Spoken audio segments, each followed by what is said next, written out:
The competition between Universal and Disney is an ever-changing, high-stakes battle between two industry giants. It all really began back in the late 1980s when MGM Studios and Universal Studios Orlando opened just 1 year apart. The battle has raged on ever since. And within this tussle, we have seen different trends emerge that have not only intensified the competition, but have also shaped the theme park industry as a whole. One of the latest trends to emerge began with the creation of the Wizarding World of Harry Potter. By opening Hogsmeade in 2011, Universal set a new precedent for themed lands. This being the straight out of the movies, everything themed down to the bathrooms concept. That's not to say we hadn't seen highly themed areas before. Of course we had. Disney has always built their parks by dividing them into different lands. To all who come to this happy place, welcome. Disneyland is your land. Here age relives fond memories of the past, and here youth may savor the challenge and promise of the future. When Disneyland first opened, there were 5 themed lands: Main Street USA, Adventureland, Frontierland, Fantasyland, and Tomorrowland. Ever since, these have become a staple of the industry. But taking the theme of just a single IP and basing an entire land around that, with the pursuit of true screen accuracy, really did start with Hogsmeade. Islands of Adventure had sort of constructed itself around this style of theming from the start, with lands based on specific IPs, but nothing was as detailed or as taken from the screen as Harry Potter World. Plus, that certainly wasn't the norm for other theme parks, especially not Disney. But thanks to the unbelievable money-earning success of Hogsmeade, a new trend was kicked off and sparked a new way for Universal and Disney to compete. Since 2011, Disney has built Cars Land, Toy Story Land, Pandora the World of Avatar, Galaxy's Edge, Avengers Campus, and even more. Now, despite taking the same route of creating large IP-themed lands, there are differences. Cars Land, like Hogsmeade, is taken directly out of the movies. The level of immersion we get here is unbeatable. You could argue that to enjoy these types of lands, you really do need to have seen the film. Now, it's definitely true that you can get more out of them if you are already familiar with the characters and places, but I'd argue this isn't actually essential. The quality of what's on offer is good enough to stand on its own. Personally, I think Pandora the World of Avatar is the perfect example of this. Undeniably popular, the Avatar franchise doesn't have fans in quite the same way as, say, Harry Potter or Star Wars. In fact, I've heard many people say that they adore this land without ever having seen the films. This might seem surprising, but really it should be an essential goal of any IP-based land. Compare it to non-IP-based attractions in which you are only able to get the storyline through experiencing the attraction. IP-based attractions really shouldn't function any differently. There are perhaps some examples of IP-based attractions that don't do this, but I can't think of any that are too big of offenders. Web slingers might be dependent on an understanding of the films to unlock bonus points in the game, but of course, this is definitely not essential. Speaking of Avengers Campus, this is the perfect example of where I feel that an IP is not used to its full potential. Avengers Campus and Galaxy's Edge 2 are imagined places never seen on screen. Avengers Campus may allow you to see all your favorite Marvel characters, but wouldn't that be so much better if you were seeing them in on-screen destinations you had long dreamed of visiting, not a dull-looking university-style campus?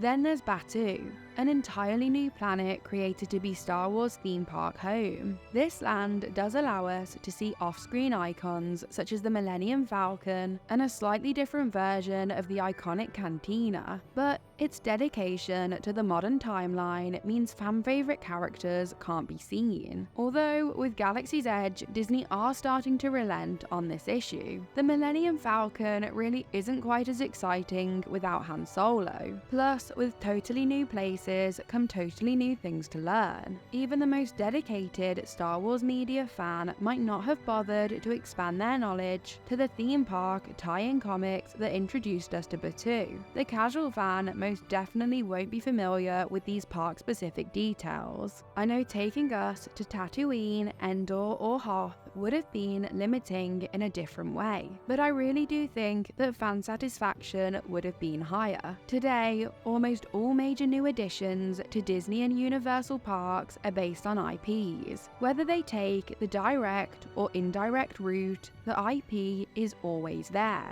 Thanks to this, they're a lot harder to blend into other areas. Large amounts of theme park space is now being dedicated to a single IP, whereas in the past, an IP would only really arrive via a single attraction blended in to a pre-existing area. Just think about the additions of Star Tours and the Indiana Jones Adventure to Disneyland. Both major IP attractions, these attractions seamlessly fit into Tomorrowland and Adventureland. But if a land is married to just one IP and whatever storyline fits into this, what you can build is far more restricted. Whether IP based or not, anything futuristic belongs in Tomorrowland, and anything that takes us on a far-off adventure belongs in Adventureland. These classic-style theme park lands are so broad that you can fit many different attractions based on many different films into these lands over time. They are far more flexible and easy to update, but with an IP land, once that IP dies, what can you really do? Add another attraction based off of that dying IP. Not much of a savior, really. The parks are certainly careful to choose IPs that feel classic and timeless, but there's never really any way to guarantee this. But with the potential for merchandise and themed food sales, the motivation to spread an IP beyond just a single attraction is clearly there. Hopefully, quality will trump IP in the case of most of these IP lands. Again, Avatar is a good example of this already happening. Knowledge of Pandora really isn't needed to appreciate just how spectacular the land is. Also, Splash Mountain kind of proved this years ago by remaining a popular theme park attraction whilst its source material was inaccessible to new generations. The constant creation of single IP lands has started to feel limiting and like a ticking time bomb of potential issues. Thankfully, there is an exciting addition just opening up that I think showcases a good way to balance all the issues mentioned. ファンタジースプリングス6月6日誕生東京ディズニーシー Fantasy Springs at Tokyo Disney Sea comprises of 3 distinct areas recreating the worlds of the Disney films Frozen, Tangled, and Peter Pan. The expansion has added 4 new attractions, 3 restaurants, 1 shop, and a new luxury hotel situated inside the brand new port at Tokyo Disney Sea. Clearly, IP is still central here, but the side-by-side presence of 3 completely different IPs makes the land feel far more reminiscent of something like Disney's original Fantasyland. When this expansion was first announced back in 2015, it was actually planned to be a Scandinavian-based port simply inspired by Frozen, but this idea was shelved in favour of the more expansive Fantasy Springs. Not only does this land transport us to 3 locations taken out of 3 entirely different franchises, it is all linked together by the surrounding area of Fantasy Springs,